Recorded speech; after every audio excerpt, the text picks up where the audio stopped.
Ok, buenas tardes y bienvenidas al Seminario Permanente de la Red Mexicana de Mujeres Filósofas. Mi nombre es Andrea Escobar y participaré en esta sesión de la línea de estudios 3, Pensamiento Filosófico de Mujeres, como moderadora. Nos acompaña también como ponente Celia Alejandra Ramírez Santos.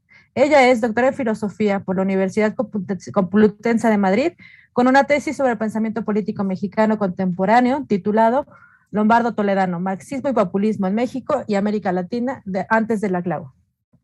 Entre 2016 y 2020 ha realizado estancias de investigación en Alemania, becada por el DAF y la beca Erasmus Plus, y en México, becada por el Servicio de Movilidad de la Universidad Complutense de Madrid. Ha publicado artículos en torno a la filosofía política contemporánea, el populismo y el racismo. En sus investigaciones se ha ocupado, entre otros, de autores como Hannah Arendt, Michel Foucault, Ernesto Laclau y Vicente Lombardo Toledano. Ha llevado a cabo también investigaciones relacionadas con el pensamiento jurídico y político de la primera modernidad en el mundo colonial, cuyos resultados se reflejan en el libro Conceptos, Autores e Instituciones, una revisión crítica de la investigación reciente sobre la Escuela de Salamanca, 2008-19, publicado en coautoría con el doctor José Luis Egío García. También ha participado en numerosos congresos internacionales celebrados en México, España, Portugal y Alemania. Realizó sus estudios de licenciatura en Filosofía y maestría en Humanidades en la Universidad Autónoma Metropolitana de la Unidad de Iztapalapa. Actualmente se encuentra realizando una investigación postdoctoral en torno al pensamiento político del exilio alemán en México en el Instituto de Filosofía de la Universidad Goethe de Frankfurt am Main, auspiciada por una beca del DAF. También nos acompaña en esta sesión como comentarista Emilia Marzantús. Ella es licenciada en Filosofía por la Universidad Autónoma Metropolitana y maestra en Filosofía por la Universidad de Guanajuato. Tiene estudios en políticas públicas del cuidado con perspectiva de género, ecofeminismo y se desempeña como consejera educacional y salud menstrual. Solamente antes de comenzar, les recuerdo que la dinámica de la sesión consiste en la participación de la ponente por un lapso de entre 30 y 50 minutos y a continuación la comentarista nos proporcionará un comentario de alrededor de 20 minutos y finalmente daremos un espacio para hacer preguntas y comentarios. Sin más por el momento, les doy la palabra a la doctora Celia Ramírez. Muchas gracias, Andrea. Muchas gracias por la presentación y también por tu disponibilidad para estar hoy aquí. Yo sé que a veces es un poco difícil organizar nuestros tiempos. Les agradezco muchísimo también a la organización, a las organizadoras del seminario. Yo creo que el seminario está cumpliendo muy bien su función de divulgación de nuestro trabajo y de ponernos en contacto y de tejer nuevas redes y fortalecer las que ya existían. Les agradezco mucho y bueno, sin más, les comparto mi presentación, que aquí en este caso como toca. Ahí. Pam, pam, pam. Ay, ¿dónde era? Para compartir la pantalla, sí, compartir pantalla, ya la encontré. En los iconos que están en la parte de abajo de tu Zoom está compartir. Ahí está.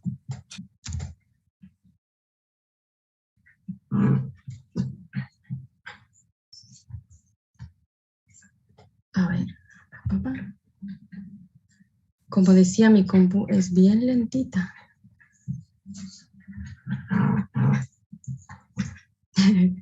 Mi perrito está gruñendo. ¿Quito? No, quítate. ¿Ya ven mi pantalla? Sí, muy bien. Bueno, comenzamos. El lugar de Alice Ruhle-Gerstel en la filosofía y las humanidades, un acercamiento a su vida, su obra y su contexto político. Este trabajo se enmarca como parte precisamente de los resultados parciales de la investigación que estoy realizando aquí en Frankfurt sobre los exiliados alemanes en México y Alice Ruhle-Gerstel fue una de ellas. Alice Ruhle-Gerstel es una escritora, filósofa y psicóloga de origen judío y lengua alemana, nacida en Praga, en la Praga de 1894 y exiliada en México en 1936, donde muere en 1943.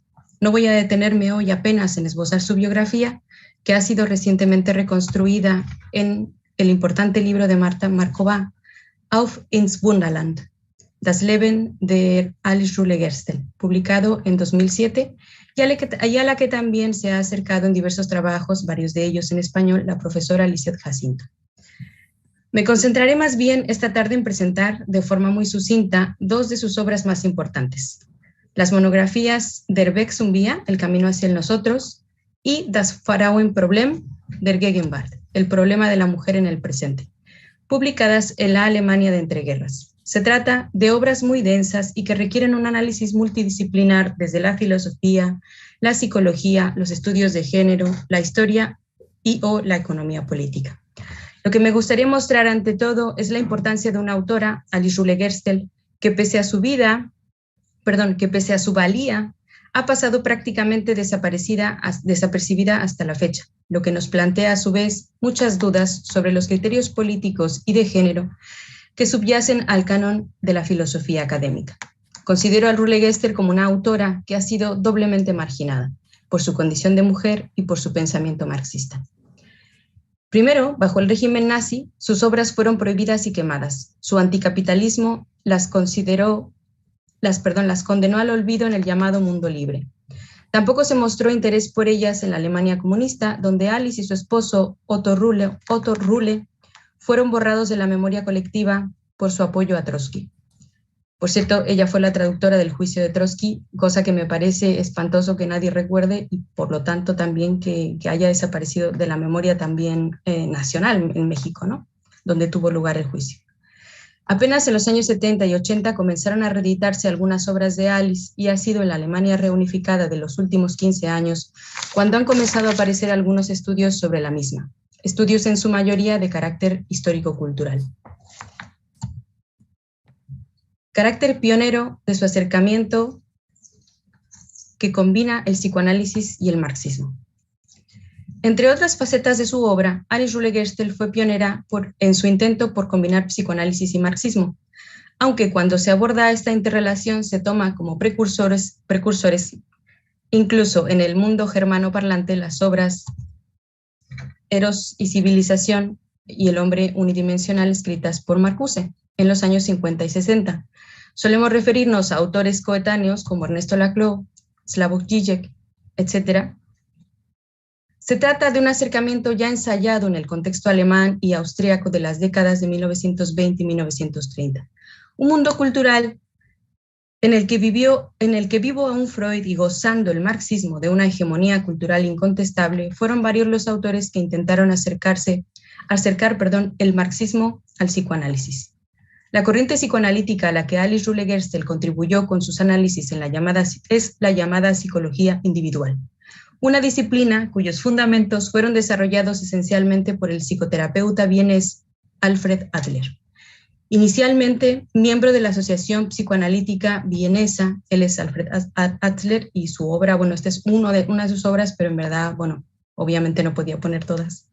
Inicialmente miembro de la Asociación Psicoanalítica Vienesa, fue expulsado de esta por Sigmund Freud, ahí anotar por aquello de la hegemonía de Freud en nuestra cultura, quien rechazaba la perspectiva de Adler según la cual los trastornos neuróticos tenían causas eminentemente sociales y no resultaban en su mayoría de complejos psicosociales arrastrados desde la infancia. Una perspectiva completamente diferente. Ruhle-Gerstel entró en contacto con la psicología individual en 1921 tras someterse ella misma a terapia con el doctor Leonard Seif, fundador junto con Adler de la Sociedad Psicoanalítica Individual Comparativa. Ahí los pueden ver juntos en la foto. Contaba en este momento con una sólida formación en filosofía, Alice, ¿no? Ya que ese mismo año se había doctorado en Múnich con una tesis sobre el filósofo idealista Friedrich Schlegel y el moralista francés Chamfort.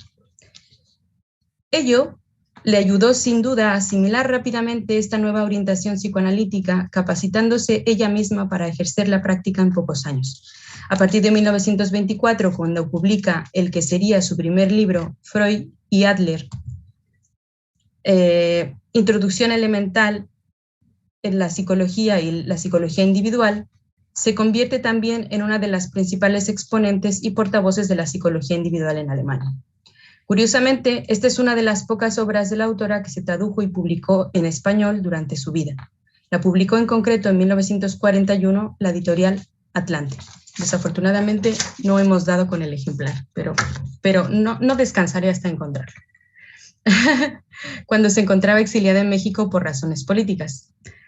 Tanto por el contexto en el que vivió su juventud, coincidente con la Revolución Soviética y el levantamiento espartaquista en Alemania, como por su matrimonio con Otto Rühle, cofundador en 1918 del Partido Comunista Alemán, al mismo tiempo en que entra en contacto con la psicología individual, está leyendo con fruición las obras de Marx, Engels y los revolucionarios socialistas de su tiempo.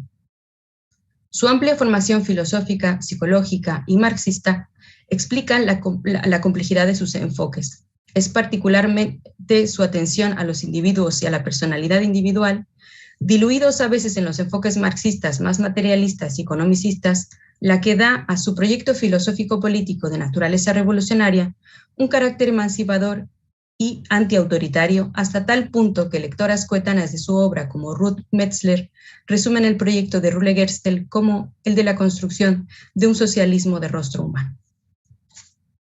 El camino hacia el nosotros, publicado en 1927, es quizá su intento más logrado por exponer las ventajas que la sociedad de su tiempo podría obtener de una implementación combinada de las perspectivas económicas, sociológicas e históricas del marxismo y la praxis curativa de la psicología individual.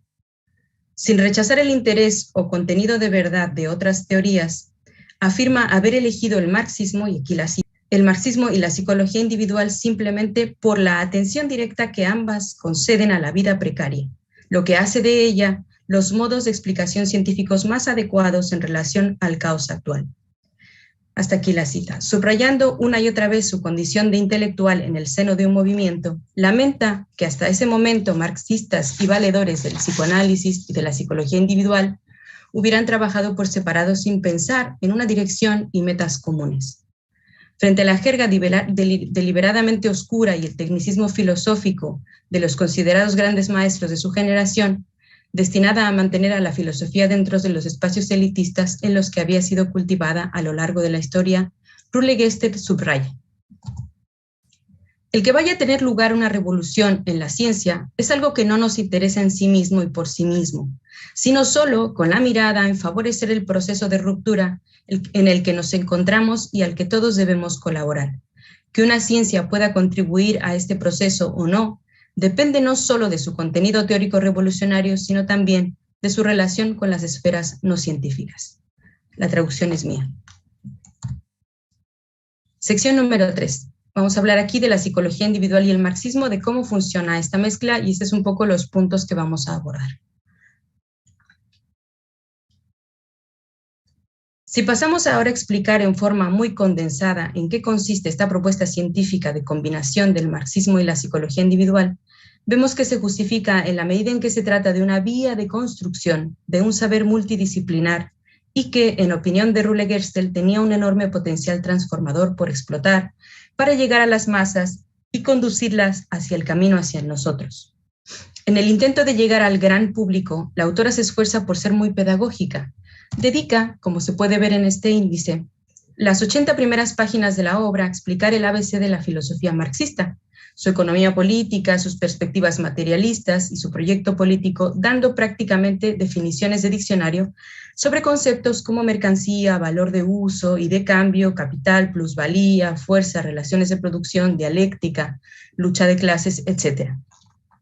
Se trata de un estilo que replica también en Das Frauenproblem, el problema de la mujer. En las siguientes 80 páginas se propone a su vez resumir de forma muy pedagógica las perspectivas y aportes de la psicología individual, en la que quizá sí conviene que me detenga un poco más, en la medida en que no es una corriente de la psicología que haya tenido tanto eco en el mundo de habla hispana como el psicoanálisis freudiano. Gerstel comienza su exposición subrayando que la neurosis no es una enfermedad, sino una forma de vida en la que el aislamiento del individuo respecto a la comunidad del resto de individuos se ha convertido en el rasgo característico de su espíritu. Si nos suena muy contemporáneo es porque realmente tiene mucha actualidad, ¿no? Yo creo que ahora uno de los grandes problemas tras la pandemia, que además se hizo patente, fueron las consecuencias del aislamiento, ¿no? Pero ahora estamos hablando, claro, en este momento no estamos hablando de ese tipo de aislamiento por pandemia, sino por un exceso de tiempo en el trabajo y un aislamiento de la vida social.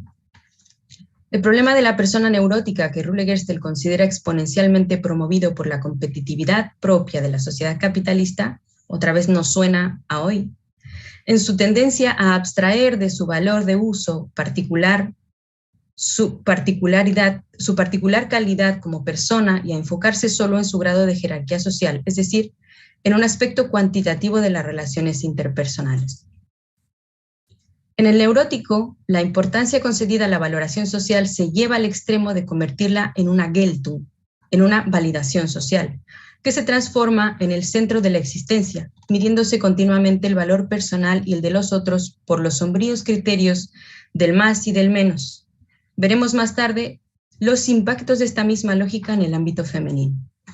El concepto de poder también está presente en estas perspectivas, ya que para Rule Gerstel, una vez que el neurótico interactúa con el resto de personas, no lo hace a la manera de una relación entre individuos conformados de modos distintos, vivos y animados, sino de una relación de números y medidas en las que la superioridad y la inferioridad se consideran las cualidades definitorias de las personas. Para mí eso es muy sintomático porque, bueno, yo vivo en una ciudad que es bastante de banqueros, ¿no? En Frankfurt lo primero que te preguntarán siempre va a ser ¿a qué te dedicas?, ¿no? Sin preguntarte cuánto ganas, pero un poco que cuando te preguntan a qué te dedicas ya saben más o menos de qué números estamos hablando, ¿no? Es triste porque es un síntoma de nuestra sociedad, de la sociedad capitalista, ¿no? No quién eres, sino cuánto vales, ¿no? Para decirlo, digamos, en palabras poco más populares. Sintiendo su validación continuamente amenazada, vive su vida como un escenario de guerra en el que solo hay lugar para laureles o derrotas. Ello lleva a su vez al neurótico o bien a ambicionar el poder o a estar al dictado de las personas que lo ejercen, tomando sus criterios como medida de su propio valor personal. Estas consideraciones psicológicos, sociales y políticas me parecen de una importancia fundamental para esbozar una nueva perspectiva de comprensión sobre el totalitarismo y el nazismo emergentes en la Alemania de la época. Aunque se trata de unas conexiones que la misma autora no establece por lo expuesto hasta ahora, vemos también la enorme actualidad de estas perspectivas psicológicas pioneras de enfoques más contemporáneos sobre la personalidad narcisista. Un concepto importante que Rule Gerstel toma de Adler es el de übercompensación, sobrecompensación, a la que el sujeto neurotizado tiende en su búsqueda de valoración y a la que subyace siempre una escasa autoestima. Lo interesante aquí es que se trata de un concepto a poner en paralelo con el de plusvalía, entendida como rasgo de un sistema de producción enfermizo,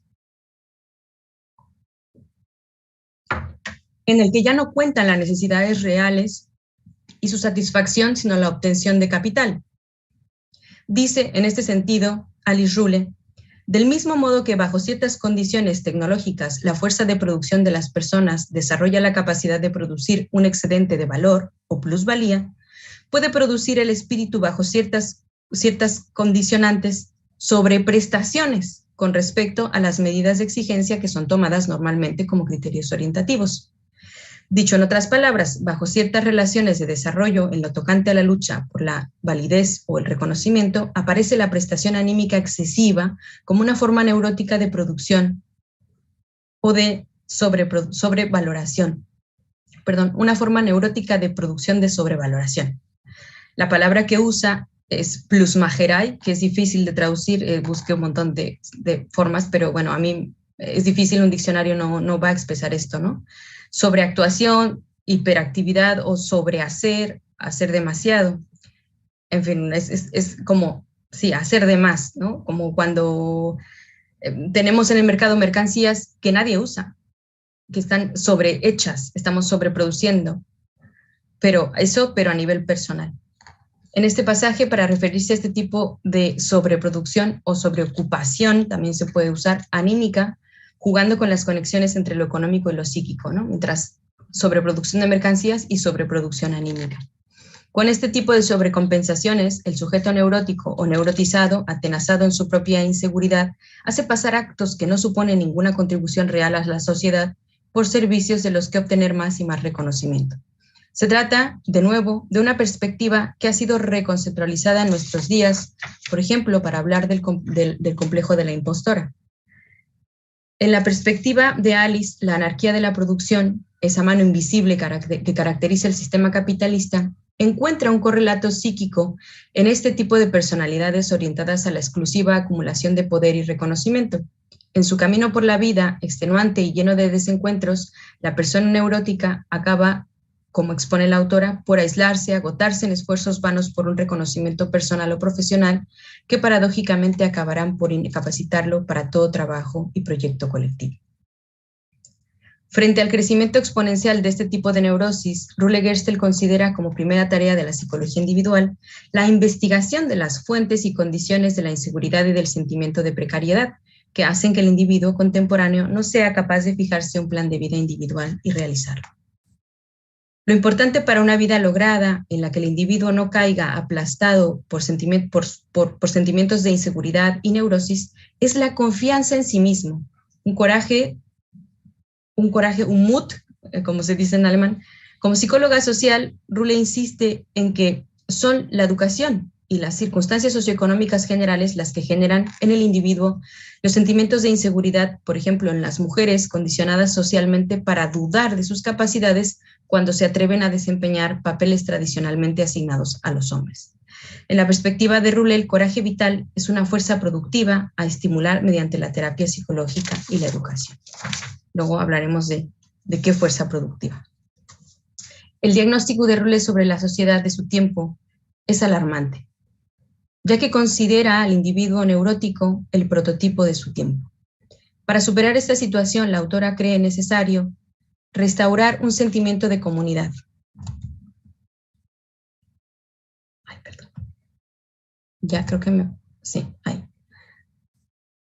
Restaurar un sentimiento de comunidad.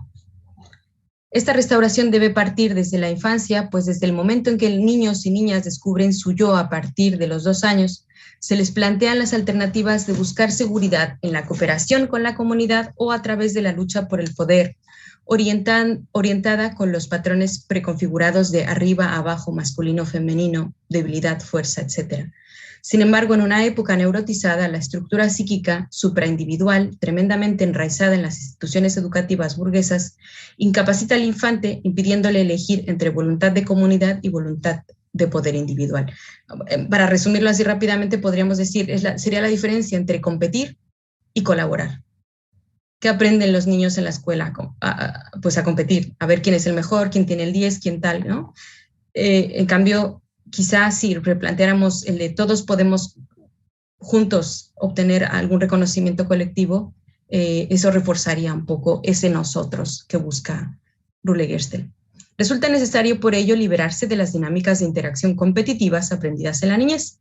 En lugar de llegar a ser adulto, se necesita crecer, emanciparse de sí mismo, de la prisión del yo, como subraya Rulle recurriendo a un juego de palabras en alemán.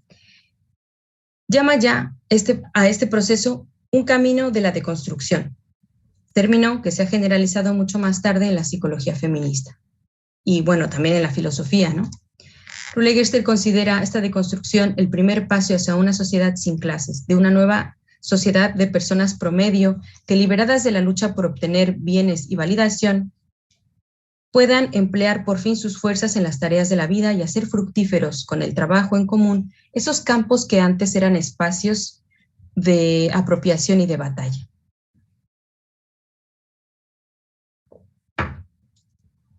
En esta sociedad de bienes y tareas colectivas, los individuos ya no son más o menos, sino de esta o aquella manera, y se sienten por fin protegidos y seguros. Como vemos, Rulle Gerstel ofrece una caracterización pionera del estadio del comunismo en términos psicológicos. Ahora vamos a hablar de su crítica del canon. La perspectiva de Rule Gerstel presenta también una teoría crítica de la producción del conocimiento científico. Esta es la que consideramos uno de los grandes aportes no solo a la psicología, sino al paradigma de las ciencias sociales. Se posiciona en primer lugar frente a la tendencia de los científicos modernos a dividir la realidad en parcelas cada vez más pequeñas y a la especialización consiguiente. Critica que el academicismo haya apartado a la ciencia de la vida y de su función esencial en el plano de las aspiraciones humanas a la seguridad y la estabilidad. Algo muy en consonancia con la máxima marxista de dejar solo de pensar el mundo y comenzar a esforzarse por transformarlo, así como las epistemologías feministas actuales. El objetivo de Rule es en realidad el de complementar el marxismo con una teoría y praxis psicológica de carácter revolucionario y que pudiera resultar compatible con las perspectivas marxistas sobre la historia, la economía, etc. Las páginas finales del libro El camino hacia el nosotros están destinadas a mostrar la compatibilidad de ambas perspectivas y el fruto de una y otra, que una y otra podrían obtener del diálogo mutuo. La aspiración marxista a una transformación de las relaciones de producción y a una abolición de la propiedad y la división de clases, de tal forma que se construya un socialismo y una economía orientada a la satisfacción de necesidades, encuentra su correlato en una psicología individual que cura la neurosis, aboliendo las jerarquías arriba, abajo, masculino, femenino, la personalidad individualista, etcétera, y el deseo de ser reconocido como superior.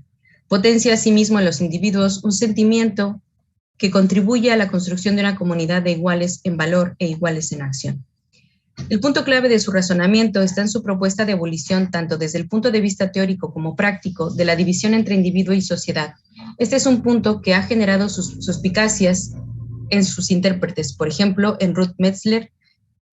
Ruth Metzler cree ver en esta equiparación continua de individualidad y egocentrismo una perspectiva parcial. Frente a Rule, Metzler ha subrayado que la individualidad es también un fruto de la madurez de la persona, que se libera de los deseos de fusión con el colectivo y es capaz de tomar distancia con respecto al comportamiento e ideas de sus congéneres. Considera Metzler que las ideas de Rule podrían servir de apoyo a tendencias totalitarias. Las últimas secciones del libro las dedica Rule básicamente a convencer a sus camaradas en el movimiento obrero de que la psicología individual era la perspectiva sobre la mente humana que más compatible resultaba con el marxismo. Dentro de estas secciones hay reflexiones geniales desde posiciones cercanas a aquellas con las que Gramsci trabajaba en esa época y frente a las variantes economicistas del marxismo. Rule Gerstel subraya que los aspectos culturales y psicológicos son parte de la base material que resulta imprescindible para la seguridad y continuidad de la vida. En su opinión, no es menos real el sentimiento de aislamiento que la miseria y el hambre, el sentimiento de inferioridad que el desempleo. Factores explicativos culturales y económicos están, por tanto, interrelacionados y tienen influencia unos sobre otros. De ahí la importancia de actuar sobre ambos en un programa pluridisciplinar de acción colectiva. Alice es consciente de que muchos marxistas podrían considerar el sentimiento de inferioridad o extrañamiento de la realidad aspiraciones de validación o ansias de poder de las que hablaba como una mera superestructura psicológica derivada de las condiciones socioeconómicas estructurales padecidas por el proletario y que desaparecerían solo en la medida en que se incidiera sobre ellas. Frente a estas críticas, Rule considera que un modelo socialista solo podría triunfar si se abolían plenamente las distinciones jerárquicas arriba y abajo, fuerte, débil, grande, pequeño. Su apuesta es plenamente antiautoritaria y enemiga de toda jerarquía, pues entre estas distinciones considera tremendamente dañina aquella que establece una diferencia cuantitativa entre lo masculino y lo femenino y que para ella solo es una diferencia cualitativa. De ahí que sostuviera que una mera transformación del modelo económico que no aboliera estas diferencias jerárquicas no acabaría con la inseguridad y los sentimientos de inferioridad generadores de la neurosis. En 1927 parecen también premonitorias las siguientes palabras. Yo ya no sé en qué... Sí.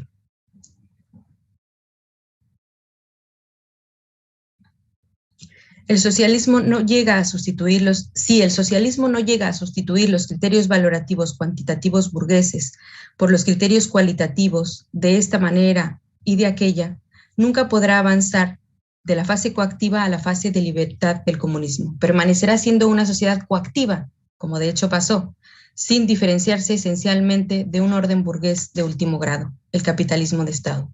Como veremos, puede leerse como una ética para una sociedad también.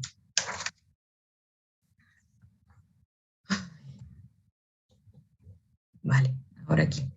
Otra de las críticas es la consideración de que sin afrontar directamente los aspectos psicológicos, el proletariado llevaría al partido a la misma conducta que hacía que la familia, la taberna o el club de bolos fueran escenarios de guerra, buscando en él la compensación de su sentimiento de inferioridad. En estas condiciones, la organización del proletariado en lucha sería el campo de acción de sus deseos de validación. Los camaradas se volverían rivales a los que, dependiendo de la situación, tenderían a sobrevalorar o a infravalorar, de forma que las posibilidades de ascenso en el movimiento se convertirían en meros escalones hacia el poder. Yo creo que esto también lo hemos visto o lo podemos ver entre nuestros colegas de izquierda que no son muy solidarios con las feministas en este sentido, ¿no? Más adelante, su tono resulta aún más contundente al hablar de la perniciosa influencia de líderes masculinos enfermos de poder y neurotizados sobre el movimiento obrero, como se puede ver en pantalla. No leo la cita porque ya no hay mucho tiempo.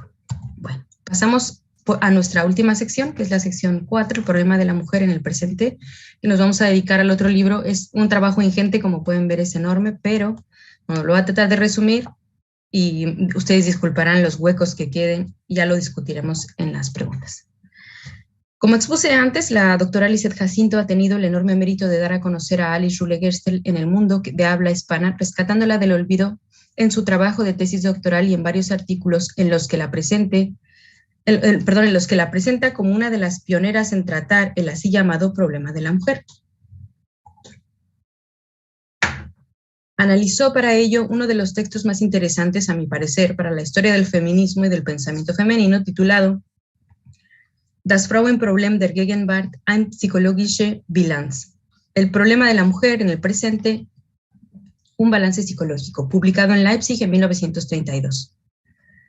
La autora comienza esta obra de forma un tanto paradójica, planteándose la pregunta de si la mujer es o no una persona. Señala con ironía lo antiguo de esta pregunta y lo vigente de su necesidad, pues aunque la pregunta resultara chocante, lo era más aún la falta de contundencia que se ofrecía a la misma en su tiempo. Procede de forma muy pedagógica y ordenada y comienza a responder que para entender qué tipo de persona es la mujer tenemos que atender a lo natural, a las condiciones sociales, educativas, propias de la cultura de su tiempo. Critica la idea de que la idea por antonomasia de persona y cuerpo sean la persona y cuerpo masculinos. Este punto de partida y criterio predefinido es el que hace que, por comparación con lo que no es, el cuerpo femenino se considere inferior en términos cuantitativos al del hombre.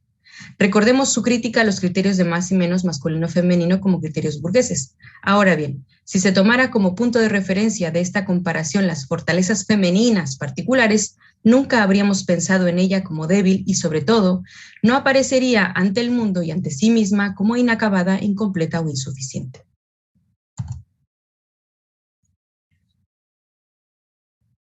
Rule problematiza también todas las características asociadas a la mujer desde la cultura masculina, la fragilidad, la delicadeza, la suavidad, la sensibilidad, valoradas en el mundo de hombres como eróticamente atractivas, pero asociadas a la debilidad e inferioridad. Al mismo tiempo, constata cómo muchas de las mujeres de su tiempo aceptan que estas características sean destacadas como lo femenino por antonomasia en detrimento de otras mujeres. Detrás de esta actitud estarían los sentimientos de inferioridad y la necesidad de validación social que el feminismo actual podría también llamar necesidad de aprobación patriarcal. Rule Gerstel destaca que la maternidad y la menstruación pueden ser un indicador de potencialidad manifiesta en el cuerpo femenino y al mismo tiempo lo que lo caracteriza como débil. Incluso llega a cuestionarse si debemos empeñarnos en definir a la mujer como persona o simplemente tomarla como mujer y al hombre como hombre en sus diferencias. Desde ciertas posturas feministas puede resultar con razón criticable esta definición de la mujer asociada a la maternidad.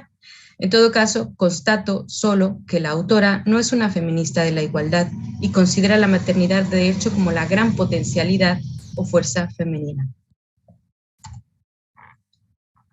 Aquí tenemos un esquema un poco de la teoría, de la doctrina de la inferioridad orgánica que viene de Adler. Ella dice, bueno, si nosotros tenemos un sentimiento de inferioridad, vamos a tratar de compensarlo y entonces se activa el mecanismo de compensación. En el caso de las mujeres, lo mismo que en el caso de los pobres, lo mismo que en todo tipo de sentimiento de inferioridad, que en el niño, por ejemplo, ¿no? Entonces, ponemos en marcha un mecanismo de compensación que nos ayuda a fortalecernos, pero como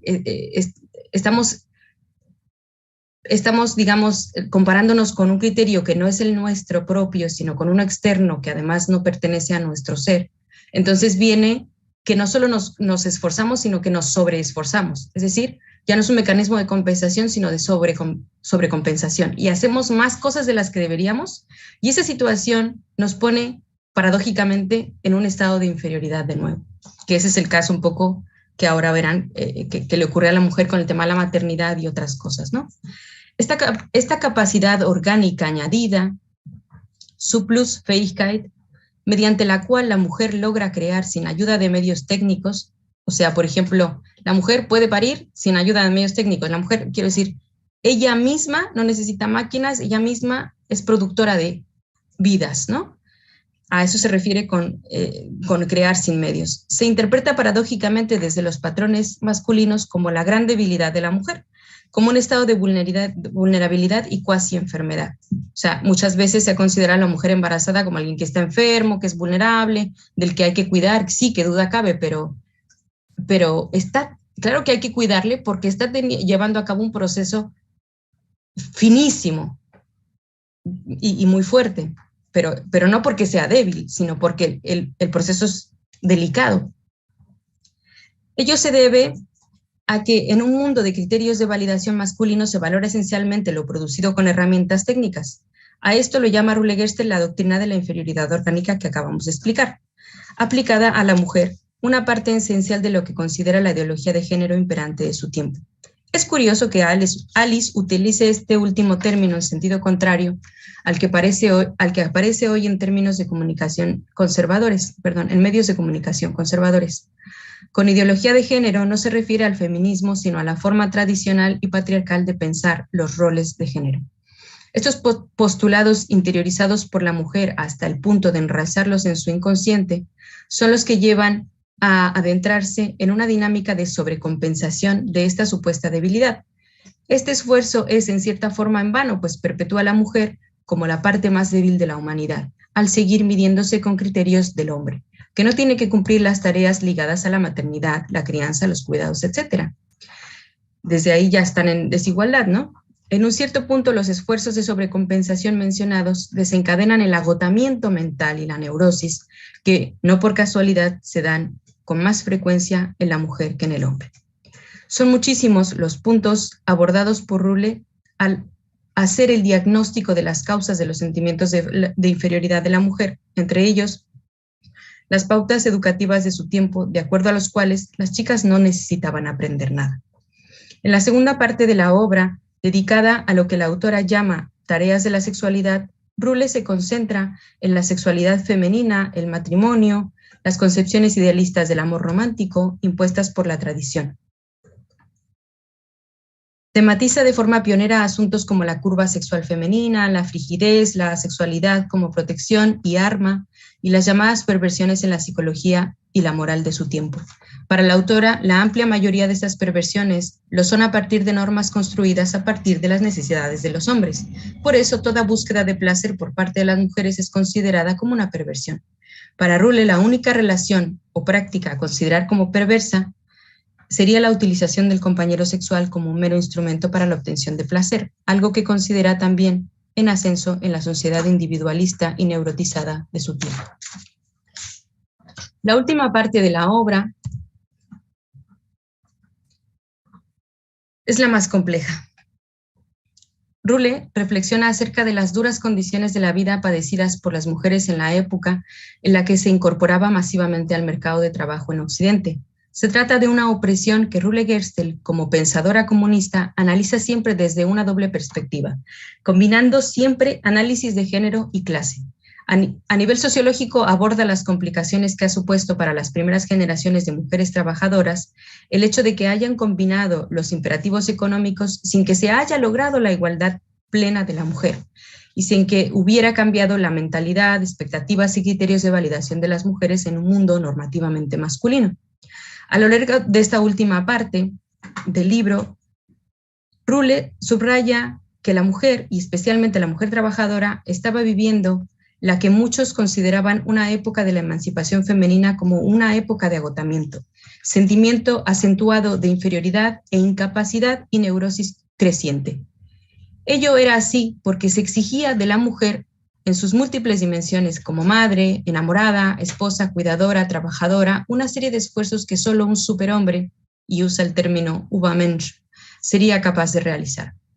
Cuando la mujer no era capaz de satisfacer los criterios y expectativas masculinas en uno de estos ámbitos, se achacaba ese fracaso a su debilidad e incapacidad como mujer, en lugar de reparar en lo exógeno de esos criterios que ningún hombre sería capaz de alcanzar. O sea, ningún hombre sería capaz de ser madre y cuidador y novio, buena persona y buena vecina y además también buen trabajador.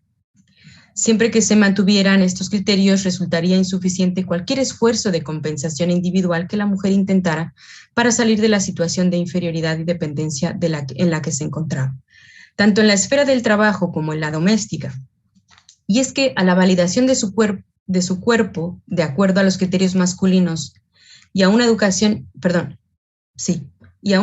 exterminadora del coraje y de las ambiciones de autonomía, debían sumarse barreras legales en aspectos tan importantes como los salarios más bajos para las mujeres y así realizarán el mismo trabajo, la nula remuneración del trabajo doméstico, la imposibilidad para la mujer de gestionar su propio patrimonio dentro del matrimonio, etc. Pues ya para concluir, en una reseña de la obra que Hannah Arendt publicó en la revista Die Gesellschaft, La Sociedad, compartió su diagnóstico sobre el carácter perverso de una época, la de la emancipación de la mujer, que en apariencia era feliz, pero escondía una auténtica esclavización de la mujer en las esferas laboral y doméstica. Ahora bien, como autora liberal, Arendt compartía el diagnóstico, pero no las soluciones marxistas de Rule Gerstel, a la que critica, pero sin arriesgarse a formular un proyecto de transformación alternativo. En Rule, pese a su criticismo, hay una chispa de esperanza en un futuro en el que la acción concertada de las mujeres que formaban parte del movimiento obrero lograría forjar una respuesta adecuada para una inferioridad que, en el caso de la mujer, no era meramente sentida, no era solo un sentimiento, sino el resultado de condiciones sociales estructurales inabordables desde la acción individual. Eso es todo por mi parte. Muchas gracias por escucharme. Esta es la cita de Hannah Arendt en la reseña que le hizo al trabajo de Rule Gerstel. Se las dejo ahí, no las leo porque, pues bueno, ya también vamos un poco justitas, pero es preciosa y es además muy reveladora, ¿no? Muchas gracias por su atención. Yo creo que vale la pena leer en voz alta, tenemos creo que un poco de tiempo, si gustas. Vale. Perfecto, mira.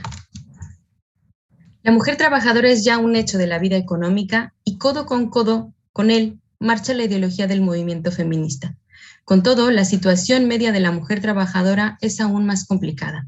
No se trata solo de que, pese a la igualdad de derechos en principio, tenga que soportar un menor reconocimiento de hecho por su trabajo, sino de que ella ha conservado además obligaciones que ya no son conciliables con su nueva posición y que se basan en parte en hechos sociales, en parte en hechos biológicos.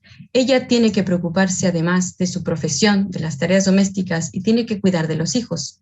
La libertad de trabajo parece conducir así, según Arendt, ¿verdad?, a una esclavización o a una disolución de la familia. Como ven, Arendt solo ve estas dos alternativas. O ella se esclaviza o se disuelve la familia. Rule dice no.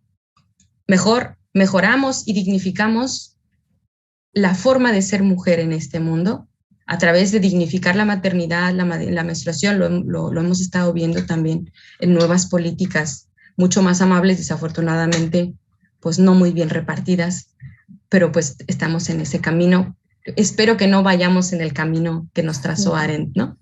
Bueno, muchas gracias por su atención y quedo abierta a sus preguntas. Muchas gracias, Alejandra. A continuación, le cedo la palabra a la maestra Emilia Almanza. Adelante, por favor. Sí, bueno. Hola. Hola a todas. Hola, Andrea. Hola, Alejandra. Pues qué gusto saludarlas y estar aquí comentando este bellísimo trabajo que a mí me ha dejado con la mente revolucionando a 1000 por hora. Con muchos temas muy relevantes. Es una joya esta autora, realmente. Qué gusto y qué placer que la hayas podido descubrir, Alejandra. Bueno, en estas investigaciones que has estado llevando a cabo y que muestran realmente la necesidad que hay de buscar, de rastrear los aportes de mujeres a las tradiciones, a la tradición marxista y a la tradición psicoanalítica,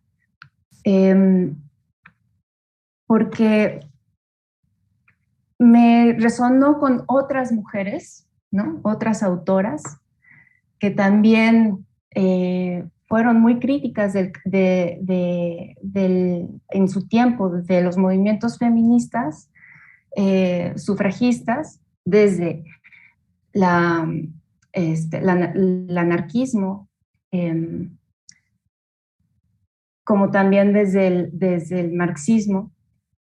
Y bueno, que también antecede a autoras contemporáneas como Silvia Federici, que ya, pues que ha hecho todo un análisis muy crítico del marxismo desde el feminismo.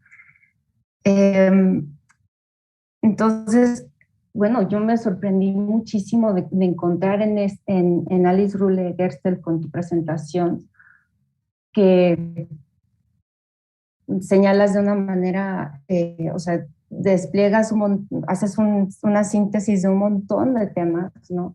En estas dos obras, del camino hacia nosotros y el problema de la mujer, que están completamente imbrincados y relacionados.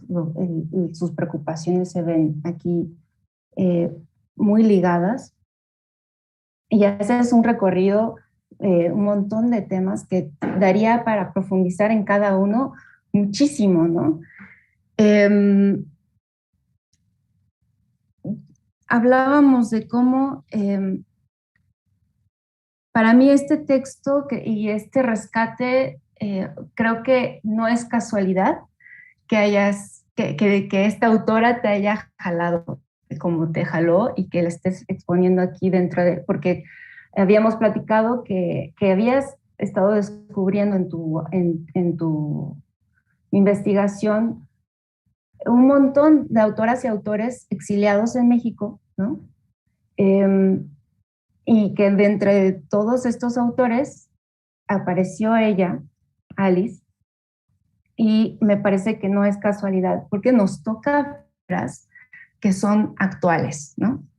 Yo creo que hay un espejeo de nuestra circunstancia en lo que estuvo escribiendo Alice Ruhle Gerstel, muy palpable. Y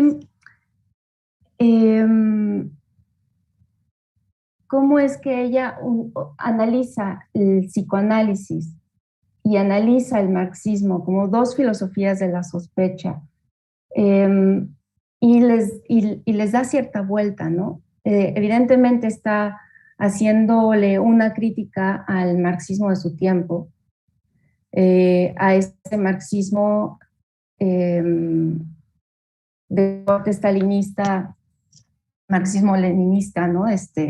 Que marcaba una visión del conocimiento y la ciencia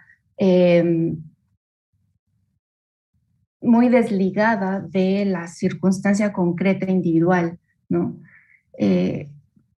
Y aquí el aspecto de retomar principios marxistas, digamos, que fueron, como bien señalas al comienzo, valorados y rescatados mucho tiempo después, ¿no? Y ella haciéndole una crítica a estos movimientos marxistas en el momento en el que estaban ocurriendo, que tenían ese corte totalitario. Bueno, ya que estoy hablando del corte totalitario, al que me parece que ella tiene una perspectiva muy crítica hacia eso, y que por eso está tan interesada en hablar de la circunstancia individual, y posicionar la individualidad en esa dialéctica entre vida y autoconciencia. A mí me hubiera gustado que hubieras profundizado un poco en, por ejemplo, cuál hubiera sido la respuesta de Alice Gerter a la crítica que le hacen a ella de que su pensamiento podría haber sido totalitario, ¿no? Me parece que esa déjame ver dónde, aquí está, de que en la crítica que le hacen a su énfasis en abolir las divisiones jerárquicas, ¿no? En abolir los dualismos jerárquicos, sociedad, individuo, hombre, mujer, lo femenino, lo masculino, ¿no? Estos dualismos jerárquicos, y que señalas que aquí encontraban un peligro de que podría ser algo totalitario. ¿Cómo hubiera respondido Alice a esa crítica? No, un poco profundizar por ahí. Yo sé que no daba para tanto, pero ahorita en los comentarios quizá como te lo planteo como pregunta, ¿no? A mí me gustaría saber más sobre eso. Sí. Pues a mí me cuesta mucho imaginar que este tipo de pensamiento pudiera ser un pensamiento totalitario. O sea, yo puse la crítica por ser justa también, por tener un texto equilibrado y que no ser apologeta de nadie, aunque la verdad que yo encantada hubiera sido apologeta de Alice. Estoy totalmente con ella, pero no quería, claro, uno no quiere perder la objetividad y hay que meter una crítica de vez en cuando, pero yo no encuentro, ¿no? O sea, realmente porque incluso el ecofeminismo critica precisamente que el origen de todos nuestros males patriarcales vienen de dividirlo todo, ¿no? De las mujeres les corresponde la naturaleza y a los hombres les corresponde la razón. A las mujeres el sentimiento y a los hombres la cabeza, y así, ¿no? La dualidad entre arriba y abajo, ellos arriba, nosotras abajo, en todos los órdenes de la sociedad.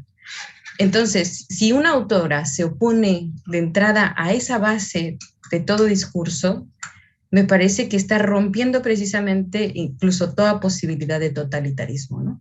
Porque ¿qué es el totalitarismo sino precisamente jerarquizar la sociedad, ¿no?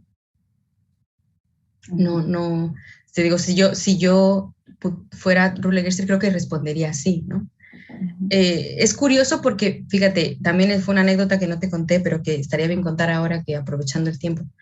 Rulle Gerster llegó, había un grupo de alemanes en México que constituía la Liga de la Cultura Alemana, algo así. Hicieron un grupo que se llamaba así. Pero a ella y a su esposo los excluyeron porque ellos eran muy amiguitos de Trotsky. Y la Liga Alemana era más bien stalinista, ¿no? Entonces, ahí en esas pequeñas riñas de la propia izquierda, te das cuenta cómo habían cosas sin afinar. Cuando en mi texto hablo sobre el fanatismo, ¿no? El neurótico proletario, esta tendencia a la fanatización, yo creo que va por ahí, ¿no? El de izquierda también puede llegar a tener esas tendencias si no disuelve sus propias dualidades, si no hace un análisis horizontal de la sociedad en el que mi camarada, por ser mujer, no tiene por qué ocuparse de, no sé, exclusivamente, por ejemplo, a la maternidad, ¿no? Pienso yo que ella no, en la medida en que va a la base de estas dualidades, no podría sostener el pensamiento totalitario. Ella más bien lo dinamita, ¿no? Sí. Claro.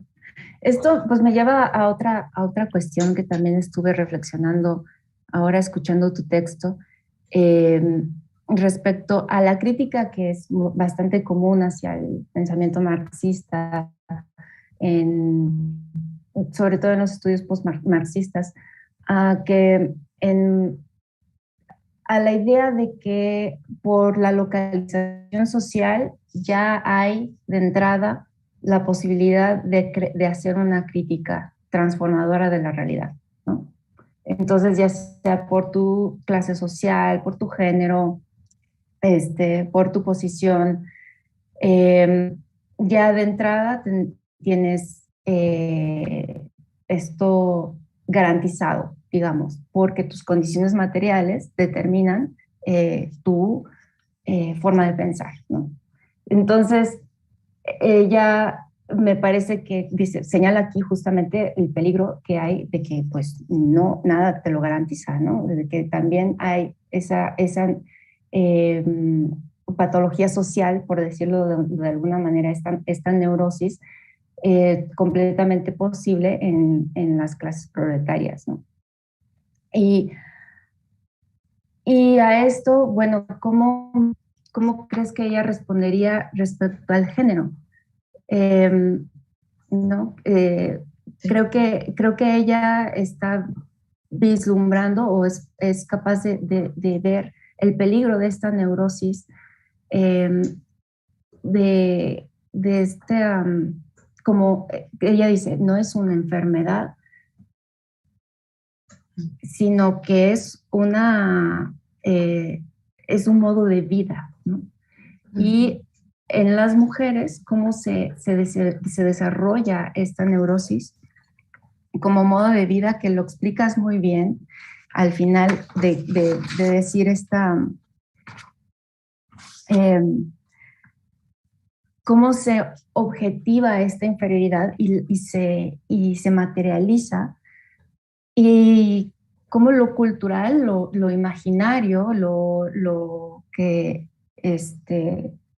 no es propiamente producto de las relaciones necesariamente, exclusivamente económicas, tiene una materialidad que se encarna, ¿no? Sí. En este mecanismo de compensación y sobrecompensación de la que hablabas, ¿no? Y en el texto, me acuerdo que leíamos esto de ahondar en el concepto de coraje vital, ¿no? Creo que lo comentas así en la primera parte del texto como una respuesta que ella da a cómo es que podemos salir de esta alienación, ¿no? Que desde la psicología se le llama neurosis, que nos hace sentirnos siempre en esta inseguridad, de dependencia de este reconocimiento del otro en términos cuantitativos, pero no cualitativos, ¿no? Cómo salir de esta carrera de ratas en las que nos mete el capitalismo, ¿no?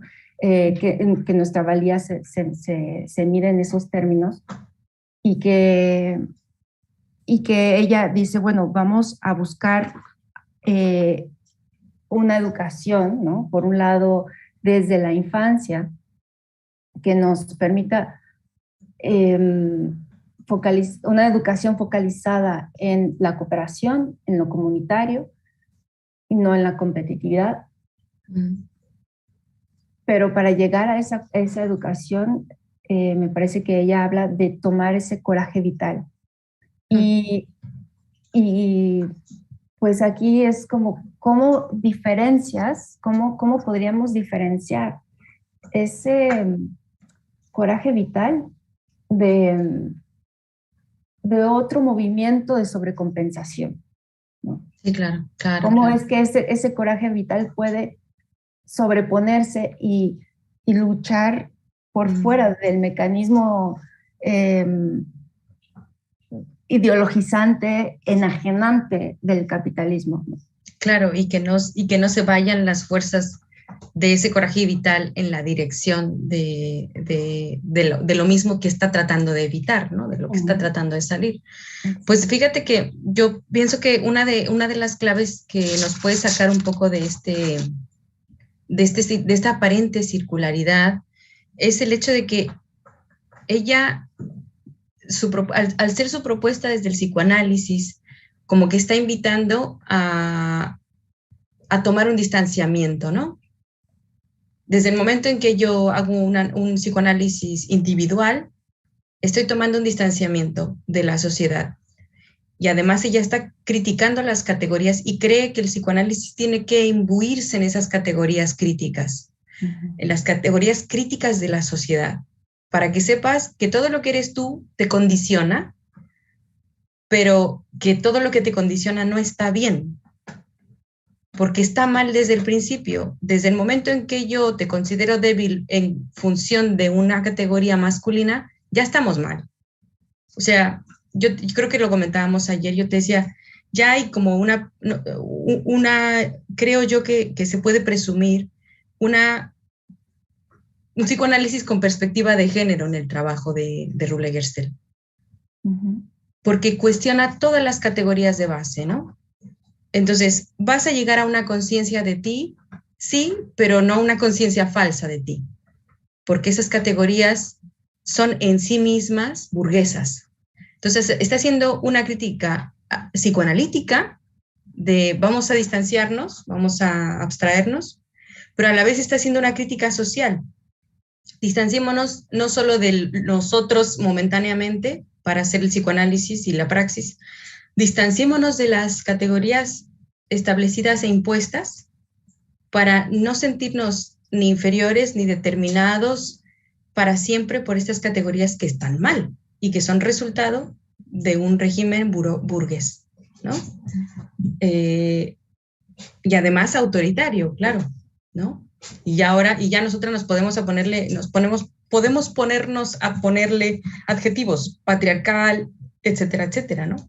En la medida en que ella sospecha, me encanta porque en verdad sí tienes razón, ¿no? Es como buena psicoanalista, como que pone en marcha la sospecha de la sospecha.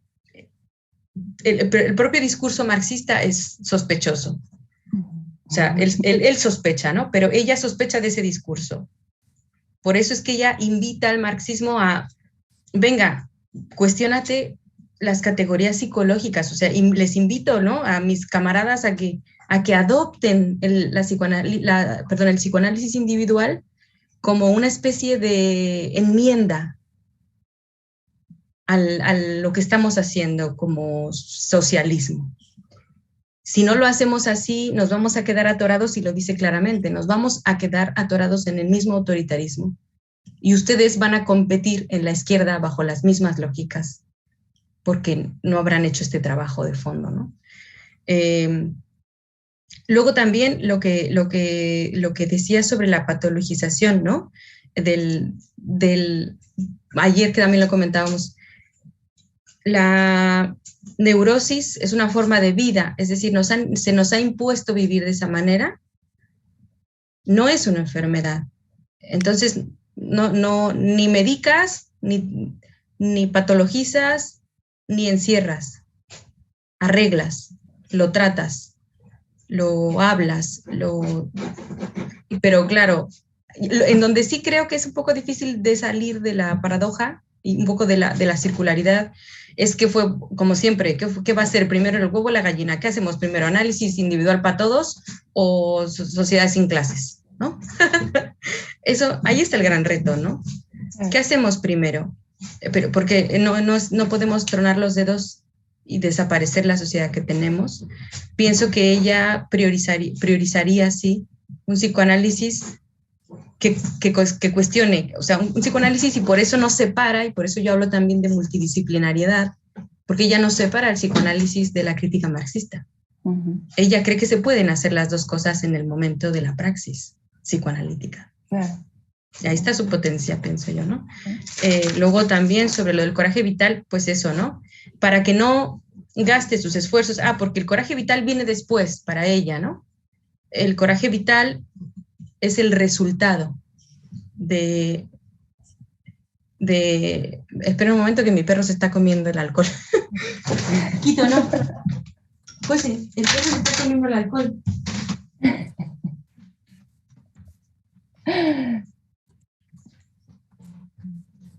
Qué madre irresponsable.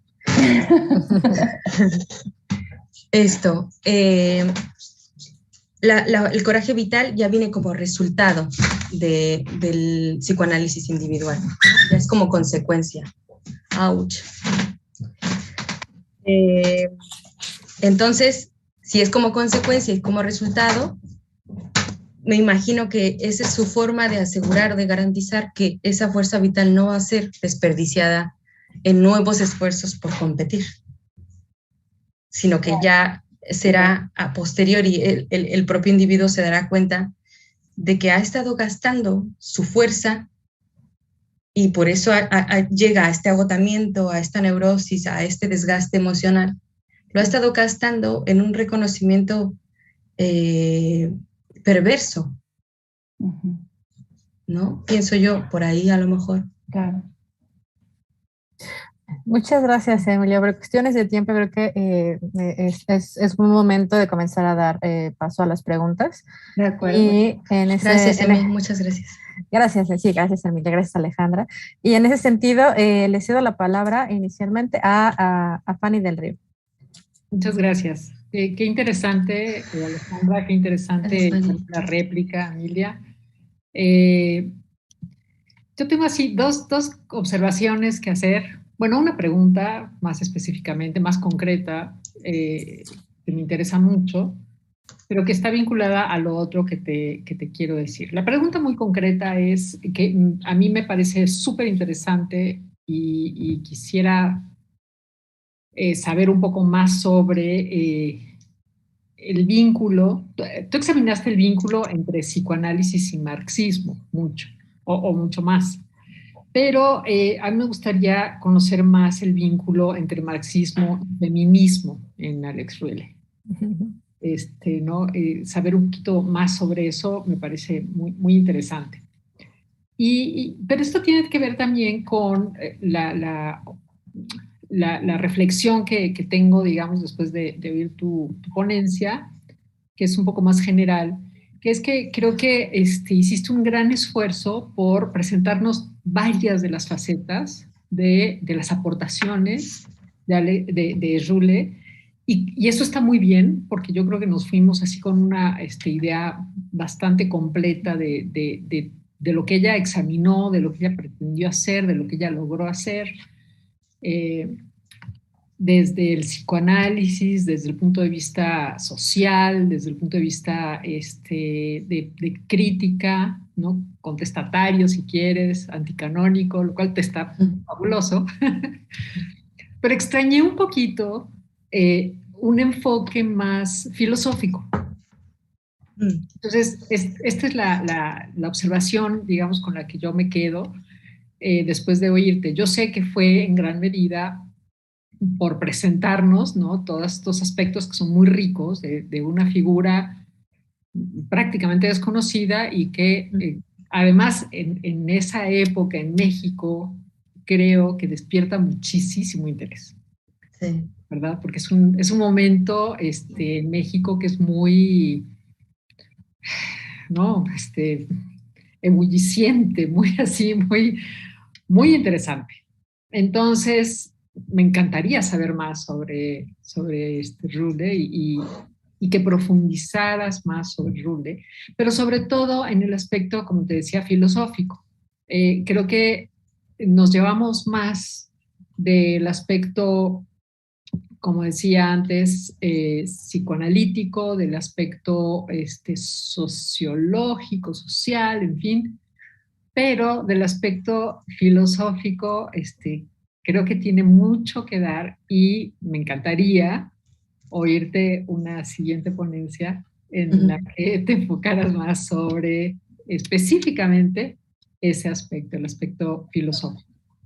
Por lo pronto, o sea, como te digo, entiendo perfecto que tu intención era darnos un panorama general de la figura de ella, que me parece fabulosa, pero sí quisiera saber un poco más sobre, y lo mencionaste en varios momentos, pero que me des como una aproximación de cuál fue la forma en que ella relacionó, ¿no? El asunto marxista con el asunto del feminismo y digamos, del feminismo de nuevo, del feminismo como filosófico, es decir, de los, de los conceptos, ¿no? De las categorías. Algo de eso ya dijiste, pero bueno, si pudieras ahondar un poquito, te lo agradecería. Claro, claro, con mucho gusto. Muchas gracias, fue muy, muy interesante. Gracias a ustedes. Bueno, claro, por una parte, es verdad que le faltó mucho, y tienes toda la razón, mi intención era esta, ¿no? Primero, exponerla, decirles, esto es lo que hay sobre esta autora, no está traducido, por desgracia, nada de lo suyo, y es un enorme esfuerzo también ir haciendo traducción al mismo tiempo que uno va reflexionando, ¿no? Entonces, ya solamente tener acceso a este pensamiento me parece que era como muy necesario, ¿no? Pero sí, desde el punto de vista filosófico, uno mismo tiene que pensarle más, ¿no? Porque ella misma, como lo dije en la parte de la crítica al canon, intenta no encasillarse en yo soy psicóloga, ¿no? Porque ella de hecho se dedicó a la parte filosófica. La parte filosófica prácticamente sería leernos su tesis y hablar de Schlegel y de Engels. De Schlegel y de este otro francés que ya no me acuerdo cómo se llamaba. Pero para mí se puede sacar filosofía de sus textos, de esos textos que expuse, y en particular lo que tiene que ver con la mujer. Ella define muchas veces, está como constantemente definiendo, ¿no? ¿Qué es lo propiamente femenino? Vamos a hablar desde el punto de vista natural, desde el punto de vista cultural, desde muchos puntos de vista, pero además mezcla, y uno es lo que ve en su obra, ¿no? Ella no es una psicoanalista tradicional, por decirlo. Mezcla un montón de metodologías. En el libro sobre la mujer, mezcla sociología, hace gráficas, preguntó a una muestra de mujeres, esa es la crítica que le hace Arendt a ella, diciendo que, bueno, lo que pasa es que el muestreo fue muy pequeño y entonces no puede arrojar resultados de eso. Pero bueno, claro, me imagino que hacer encuestas no era lo mismo que ahora, ¿no? Habla, por ejemplo, de cuáles son las actividades propias de la feminidad, cuáles son las formas de vida de la feminidad, cuáles son las características propias de cada sexo, ¿no? De dónde surge el sentimiento de inferioridad femenino,